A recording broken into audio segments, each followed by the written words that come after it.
الجهات المعنية وسلطة القضاء الإسراع بإنزال القصاص العادل بحكم الإعدام. وفي عشيرة الخفاجة تصدر بيانا بشأن مقتل عبير سليم وتوضح الخطوة المقبلة مع عشيرة القاتل.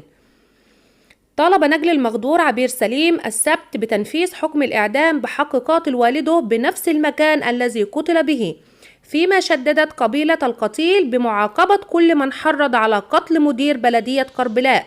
وقال الشيخ معز الدين عباس رئيس قبيلة خفاجة أن عشائر خفاجة في كربلاء لن تتنازل عن الجاني ومن معه، ونطالب من الجهات المعنية بإنزال القصاص العادل في نفس المكان وملاحقة كل المحرضين في مواقع التواصل الاجتماعي، مبينا أن لديه مذكرات قبض بحقهم.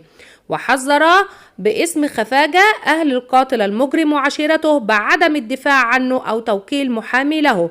من جهته طالب علي نجل المغدور عبير سليم مدير بلدية كربلاء بتنفيذ حكم الإعدام بحق القاتل في نفس المكان الذي قتل فيه والده. الرجاء تفعيل زر الجرس والاشتراك بالقناة ليصلك كل خبر حصري وجديد، والسلام عليكم ورحمة الله وبركاته.